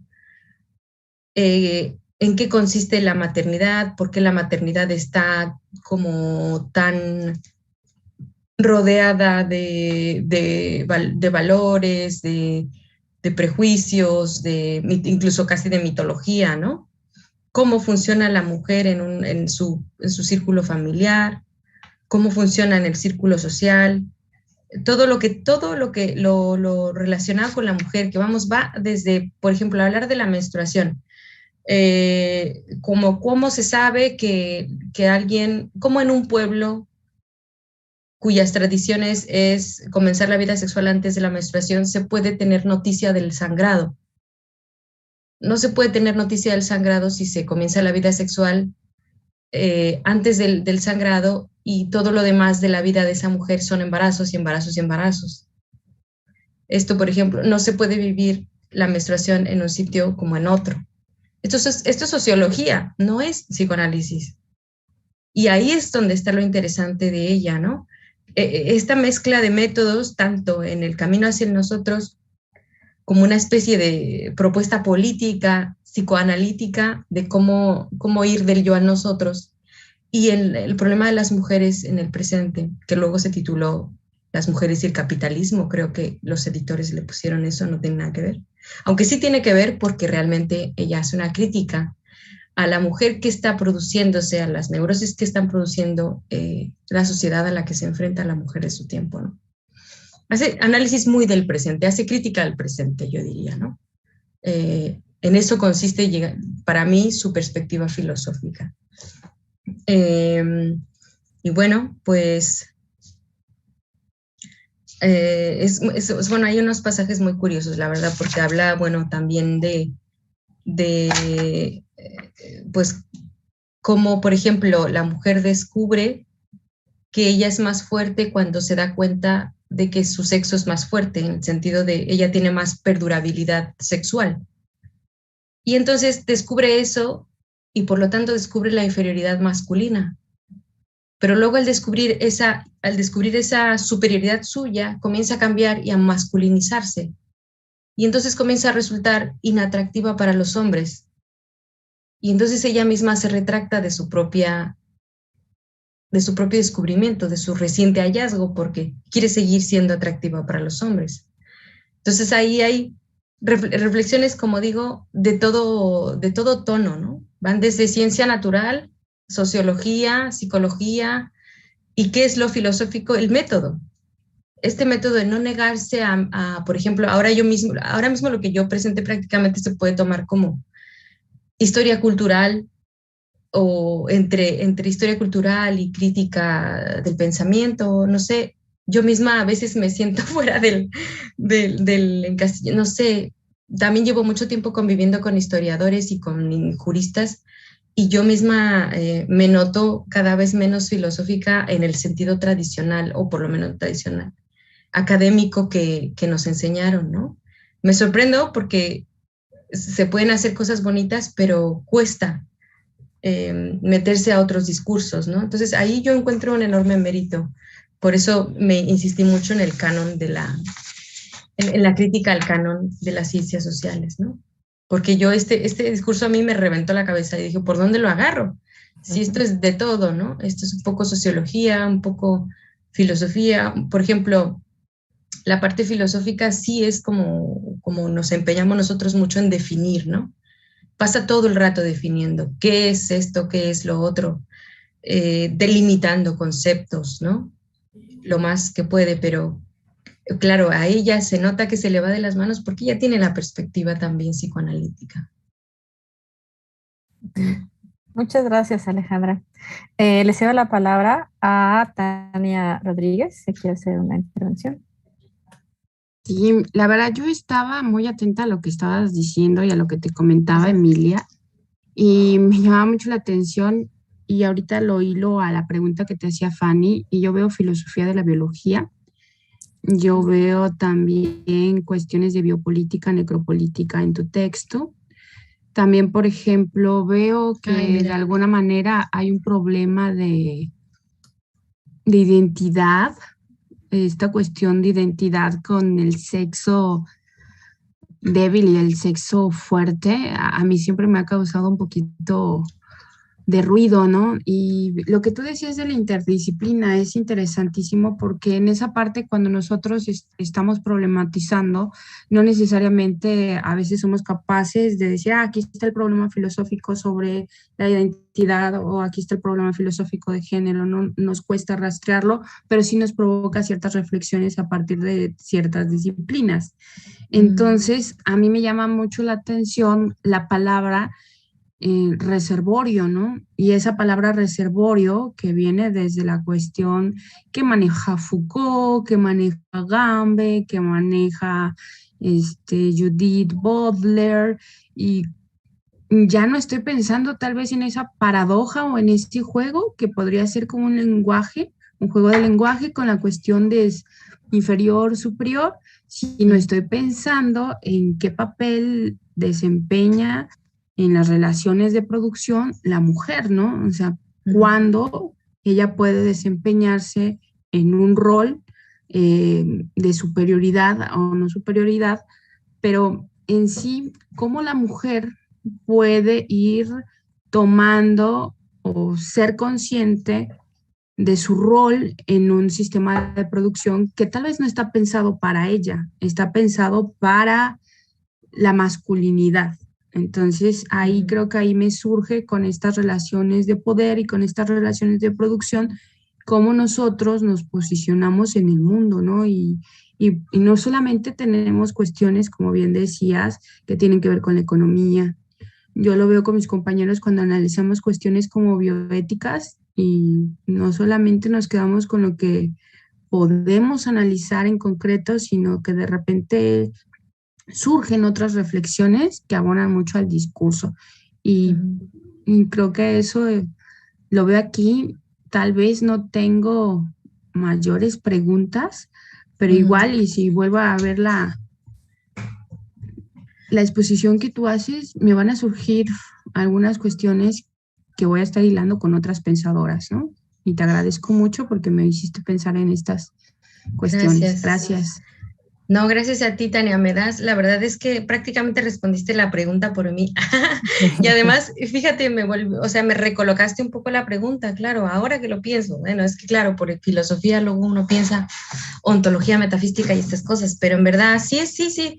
Claro, filosofía de la biología, necropolítica, identidad, y por supuesto, filosofía política, porque además yo vengo de la filosofía política y no puedo dejar de mirar el texto con ojos de, bueno, sí, ¿dónde se construye el poder según ella? ¿Quiénes tiran los hilos del poder en esta definición de quién es la mujer, por ejemplo? Que usemos como parámetro al hombre. Esto es filosofía y feminismo, ¿no? Que discursivamente, simbólicamente, socialmente, en todas las formas concretas que podamos poner ahora mismo, por ejemplo, como ejemplo, el hombre está como criterio, ¿no? De fortaleza, de inteligencia, de razón, etcétera, etcétera, ¿no? Ahora, por ejemplo, hay en filosofía de las emociones, a propósito de lo que dice Rule Gerstel, de que el sentimiento de inferioridad no es demasiado diferente del desempleo. O sea, el desempleo es una cosa concreta que puedo tocar, que puedo medir en mi cuenta bancaria, pero el sentimiento de inferioridad también es real. Tiene otra realidad, pero es real. Y además afecta también a mi cuenta bancaria, como que no, ¿no? Sí. El sentimiento, por ejemplo, de frustración, son todo, digamos que estados del ser, pero en otro plano, ¿no? Y también eso es filosofía. Considerar a la filosofía de los sentimientos, como decía, ¿no? Que ahora está también, mucha gente en Madrid está estudiando, me parece que una profesora, Nuria Sánchez, está dirigiendo un proyecto sobre filosofía de las emociones, que me parece súper interesante, porque a lo mejor también, por fin, el paradigma razón igual a racionalidad masculina comienza a diluirse, ¿no? Si le damos un poquito de entrada, ya sea por la vía del psicoanálisis, ya sea por la vía de la filosofía, si le damos un poquito de entrada a las emociones como parte del conocimiento en general, ¿no? Pero muchas gracias, Tania, me diste las claves, gracias. Muchas gracias, Ale. Y Tania, desde luego. ¿Alguien más tiene alguna pregunta en este momento? Si en ese sello quisiera aprovechar. No, tenemos Claudia. Claudia, le cedo la palabra a Claudia Soledad, por favor. Hola, sí, qué gusto haber escuchado, qué lástima que no esté traducida. Sí da muchas ganas de leerla y el alemán no me entra a mí. Entonces sí, esperamos más de ti, ¿no? De tus propuestas a futuro también, para que nos vayas contando qué va pasando. A mí me quedaron dudas respecto, no, más bien en relación a los que estaban comentando ya antes las compañeras, es la cuestión de los referentes. No sé con quién dialoga ella, por ejemplo, si hay otras autoras que ella cite o analice en su propia producción de conocimiento para hacer su propuesta, digamos, y qué autores, si también hay autores ahí que aparezcan a lo mejor en diálogo, a quienes confronta. A mí me parece, si pudieras a lo mejor compartirnos ello. Y lo otro, a propósito de lo que decía la compañera de antes, Tania, es que después uno se pone a pensar en psicoanálisis y uno piensa en Lucy Irigaray, no sé si les pasa a ustedes, o también en Julia Kristeva. Entonces yo pensaba, ella como es un precedente, no sé si ella se alinea o sea, pensando desde estas autoras, porque a Lucy Irigaray se le discute desde los feminismos que igual vuelve a caer en un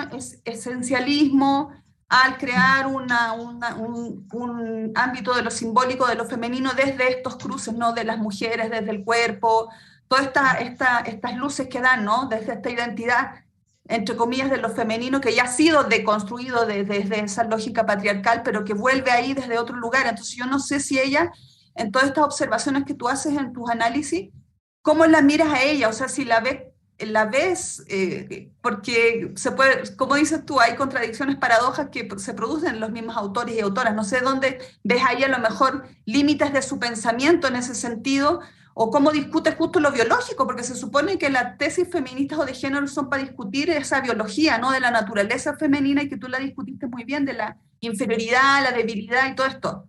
Pero cuando producen el signo femenino, ¿cómo lo hacen entonces? ¿Desde dónde? Yo me imagino que ella sí puede ser interesante en el sentido de que moviliza también desde el marxismo y de otras líneas para salir de ese lugar que uno puede volver a caer, ¿no? En la trampa. En esa trampa en la que uno se pueda, no sé, si me doy a entender. Gracias. Sí. Muchas gracias a ti por tu pregunta. Sí, por una parte, pues, sí, ojalá que encontremos financiación para que para poder traducirla, porque yo tengo muchas ganas de traducirla y porque yo me imagino que la doctora Lisette en su momento se llevó muchísimo esfuerzo. Su tesis, por desgracia, está en alemán, no está publicada y tampoco está en acceso libre. Una cosa que me parece tremenda en Alemania es que las tesis no estén en acceso libre hasta que no son publicadas. En cambio, no sé, en España mi tesis todo el mundo puede acceder a ella, aunque no esté publicada, ¿no? Pero bueno, no pude acceder a ella, se la solicité y bueno, quedamos en que sí, al final no, pero ojalá que haya esta posibilidad de traducirla. Y yo en realidad también mi intención era completamente de difusión, ¿no? Era una labor de invitarlas a que si pueden, si quieren, si se animan, si alguna de ustedes sabe alemán, se pongan con ella e intenten leerla y consigan sus libros porque merece mucho la pena. Lo otro sobre cómo construye sus referencias. Yo tenía por aquí una nota que al final quité porque dije, bueno, es que esto si no me voy a meter en un montón de vericuetos, pero si quieres luego te la paso, me dejas tu contacto. Hay como 2 o 3 autoras a las que ella se refiere, pero yo te diría que básicamente sus 2 grandes referentes son, bueno, su gran referente es Adler, ¿no? Ella fue su alumna y estuvo muy, muy en contacto con él. Y Otto Ruhle-Gerster, su esposo, también era educador y trabajó en México. Él sí tiene cosas en español. Hicieron cosas sobre niños incluso, ¿no? Sobre la educación del niño. Otto escribió un libro que se llama El niño proletario, la educación del niño proletario. Tienen cositas así muy interesantes. Y te decía, tengo un par de autoras, pero no encuentro la cita de referentes de ella. ¿Contra quién? Pues, ¿qué te puedo yo decir? Ya te digo, ella cuando llegó a México se volvió amiguísima de Trotsky. De hecho, tiene un libro que se llama Ningún poema para Trotsky, se llama el libro, y es un diario que ella llevó durante el proceso, desde que conoció a Trotsky hasta que él tuvo su juicio. Y cuenta, ¿no?, la personalidad de Trotsky y todos los cuenta un poco, uno puede percibir en esas narraciones como las enemistades que hay entre el grupo más stalinista con el propio Trotsky, como pues ninguno es muy solidario del todo, como buenos, o sea, como tendrían que ser a lo mejor los camaradas de izquierda, ¿verdad? y un poco las intrigas de aquel mundo, ¿no? O sea, eso desde el punto de vista puramente anecdótico, para el chisme está buenísimo ese diario de Ningún poema para Trotsky, pero está en alemán también. Entonces, pero ven, yo les estoy invitando, las estoy tentando, fundemos por favor un fondo en común para que traduzca yo y yo les cuento el chisme. Pero aquí está, mira. La psicología de las mujeres de Gerald Heymans y la psicología de la mujer de Wilhelm Lippmann. Las ideas de Gina Lombroso sobre el altrocentrismo. Esas serían como las 3 referencias. Las taché porque yo dije, bueno, esto no sé si son más psicólogas, no sabía yo si esto iba a causar interés, pero muchas gracias, Claudia, que preguntaste, así tenemos esta oportunidad de que se queden esas referencias grabadas para la gente que vaya luego a visitar la ponencia. Es todo, creo. Muchas gracias. Muchas gracias a ti, Ale. Creo que a todas nos deja con muchas preguntas y con muchas temáticas, si no abiertas, renovadas, ¿no? Digamos, por ejemplo, esto de el tema de la neurosis tal vez se mantiene, creo que de manera evidente, vigente en nuestra sociedad actual, ¿no? Igual y con algunos cambios o simplificaciones o renovaciones, pero es algo que ha estado bastante presente y también igualmente hay incluso en nuestros días una tensión, ¿no? Entre cómo concebir la maternidad en relación a lo femenino, pero al mismo tiempo reformularlo con vistas a pues diversos enfoques o diversas formas de comprender la realidad, ¿no? Y entonces, en ese sentido, pues sí, el enfoque interdisciplinario, multidisciplinario, yo creo que personalmente, más que una desventaja, puede mostrarnos o evitarnos reducir o simplificar a una sola forma de ver las cosas o de diagnosticarlas, cualquier problema con el que nos encontramos como seres humanos y específicamente como mujeres. Entonces, finalmente, si alguien más quisiera hacer una pregunta, pues está abierta así que el micrófono. Aquí, creo que Emilia mandó un comentario. Encontré ecos de perspectivas en sus perspectivas sobre las mujeres en el capitalismo con Emma Goldman. Esto ya me lo había comentado también. Quien también criticaba el movimiento feminista en términos liberales, claro, que nos podría llevar a una mayor. O sea, yo creo que también ahí, yo no sé qué hubiera dicho Alice Rule del feminismo liberal, porque yo no sé, a lo mejor por ahí tiene algún texto no sé, que a lo mejor cuestiona a las sufragistas, habrá que investigar, yo me encargo, pero es súper interesante porque también, pues, critica, no sé, también ella es también un sujeto de crítica, ¿no? A propósito de lo que preguntaba Claudia sobre si se construye o no un signo femenino, yo creo que no sé hasta qué punto ella se quedaría en la de, bueno, lo que define más a la mujer es ser madre, y ahí tenemos un problemón con el hecho de que no, a ver, muchas mujeres no se identifican con el ser madres, ¿no? Para nada. Y son mujeres, ¿cómo redefinimos? ¿Cómo reampliamos? Hacemos un concepto móvil, elástico. ¿Qué tan elástico que nos permita respetar nuestras corporalidades y reivindicarlas, por ejemplo? Tal vez esa podría ser como una vía para ahondar más o profundizar un poco más en una perspectiva pues propiamente filosófica, ¿no? Pues como pues una de las eternas preguntas de cómo definir. Sí. Si no el ser humano, pues la humanidad, ¿no? Sí, claro. Bueno, pues si están de acuerdo, creo que ya va siendo tiempo para no extendernos demasiado ni que terminarnos como apretados con el tiempo de cerrar nuestra sesión. Perdón, Andrea, tenemos un ratito más hasta las 6. Si tú querías hacer una pregunta, es el momento, adelante. Gracias, Daniela, no, al contrario. Sí, de hecho yo quería como no como monopolizar el tiempo restante, considerando que soy la moderadora, pero sí me queda como este punto en específico como de duda, como de intriga, ¿no? De profundizar un poco más, porque obviamente desde la perspectiva, tomando como esta base de perspectiva marxista, pues mencionaba, sale la distinción entre masculino y femenino como una categoría, como una conceptualización burguesa, ¿no? Y me pregunto si esto no está un poco en tensión en el pensamiento de Alice Rule, como en contraste o en tensión con esta vinculación justamente, ¿no? De lo femenino con la maternidad, ¿no? Entonces, no sé si pudieras ahondar como en este punto. Y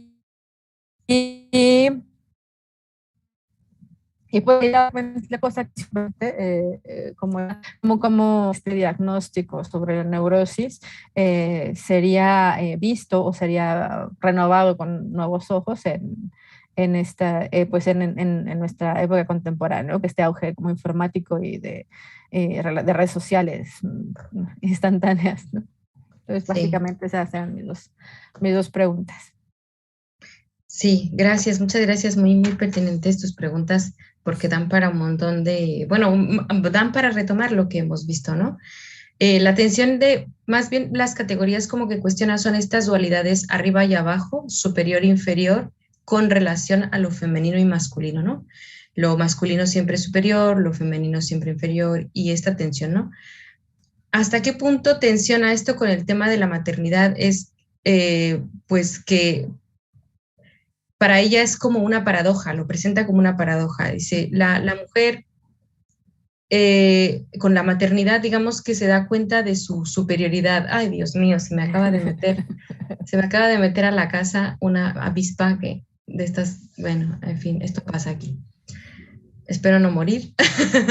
Si muero, no es cierto, es que es enorme. Bueno, perdón.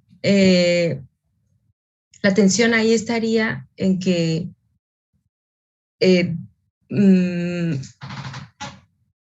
ella dice, dejemos de buscar definir a la mujer como persona en general, porque esa es una categoría que intenta englobar al hombre y a la mujer. O sea, como tanto nos hemos empeñado en el lenguaje inclusivo, ¿no? De hablar de las personas y no hablar de hombres y mujeres. Pero ella diría, no, espérate, es que es nuestra especificidad la que hay que salvar. Y una de esas especificidades que además ella lo describe como son prácticamente datos de la realidad. El cuerpo de la mujer nos está hablando desde el principio en que yo pongo a dos hombres, perdón, a un hombre y a una mujer frente a frente y quiero definirlos a partir del hecho del cuerpo, pues me salta a la vista. Ella lo dice así, ¿no? Me salta a la vista la corporalidad de la mujer está condicionada a la maternidad y es como el dato número 1, ¿no? El dato número 2 a lo mejor puede ser la menstruación, pero eso no tiene por qué suponer una tensión. Ni siquiera tendría que suponer que nosotras somos superiores, por decirlo de alguna manera, ¿no?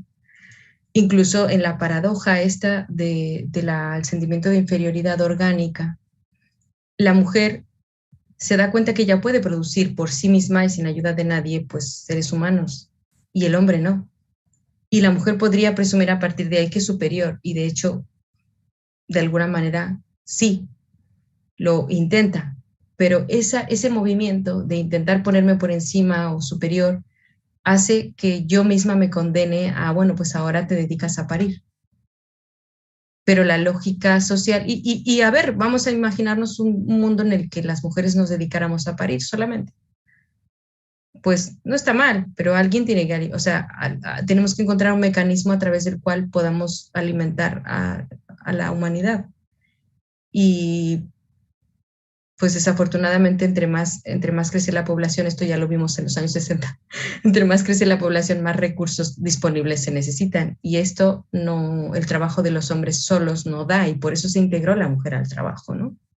Entonces, paradójicamente, la fortaleza de la mujer acaba por ser contraproductiva con este mecanismo, con el propio sistema y contra ella misma, porque ella se pone en un estado de vulnerabilidad, ¿no? Porque ahora simplemente vamos a la realidad, hagamos un ejercicio sociológico, ¿no?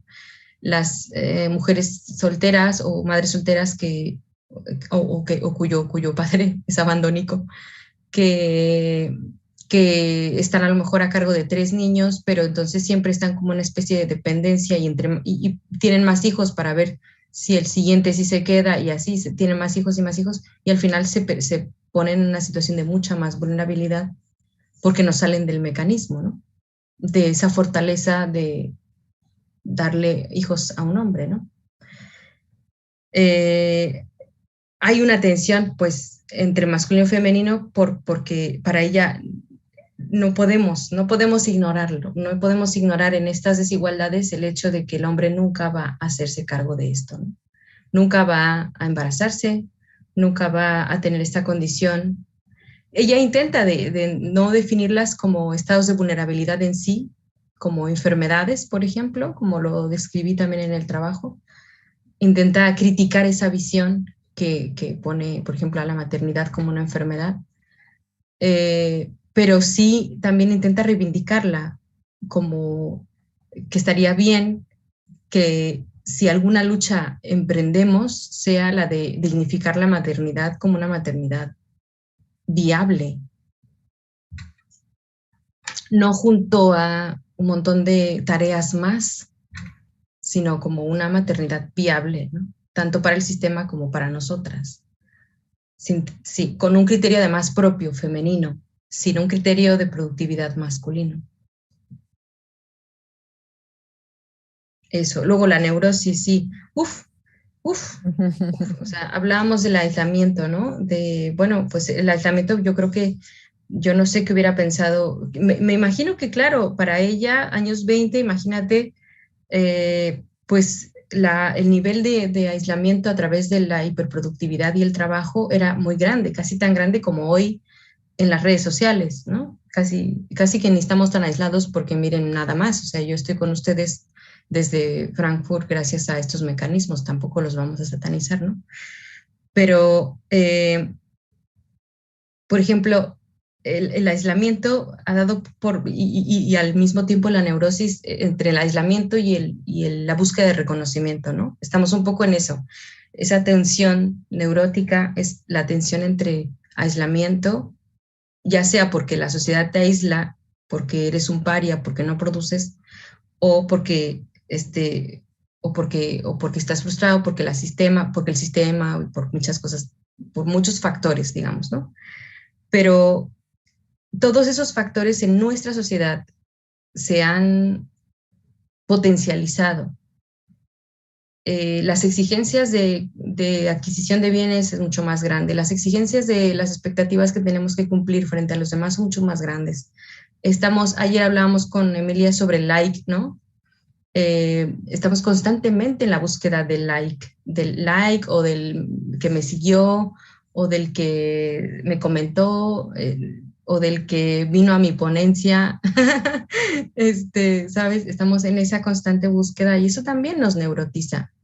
Y ahora tenemos muchos más mecanismos y mucho más complejos, ¿no? Insisto, ¿no? Sin satanizar pues estos medios porque yo estoy muy agradecida con estos medios, pero depende de cómo los usemos, depende de qué tanta conciencia de nosotros tengamos, depende de qué tanto hagamos crítica de estas categorías de superioridad, de qué implica ser superior en esta sociedad y qué tanto también hagamos psicoanálisis, ¿no? Pienso que por ahí también podría venir, sí, muy bien para saber por qué nos comportamos como nos comportamos, por qué hoy estoy especialmente frustrado, neurótico, hostil, ¿no? Porque es que me dejó en visto, ¿no? Tenemos ahora muchas formas de neurosis por delante, además son un reto. Y pienso que también esta autora es una invitación para revisar el yo en función del nosotros. Sí. Un buen cierre, ¿no? Pues sí. Muchas gracias, Ale. Menciona en el chat. Sí, mire, Granillo, incluso la neurosis de salir de este mandato y del cuidado propio, ¿no? Es esta invitación a repensar y repensarnos. Creo que ha sido misión cumplida, tanto sí, de la ponente como de la autora que nos presenta, ¿no? Sí, me alegro mucho. Oye, hace un calor en Alemania que ustedes no se lo van a creer. Hacen como 30 grados a esta hora de la noche y estoy sudando. El calentamiento global, ¿ven? Eso también. Pero esto no tiene nada que ver con la autora. Tal vez sí, habría que revisar los textos que todos los demás que no han sido traducidos. Bueno, pues muchas gracias a todas por su participación. Ahora sí, se nos empieza a acabar el tiempo. Gracias.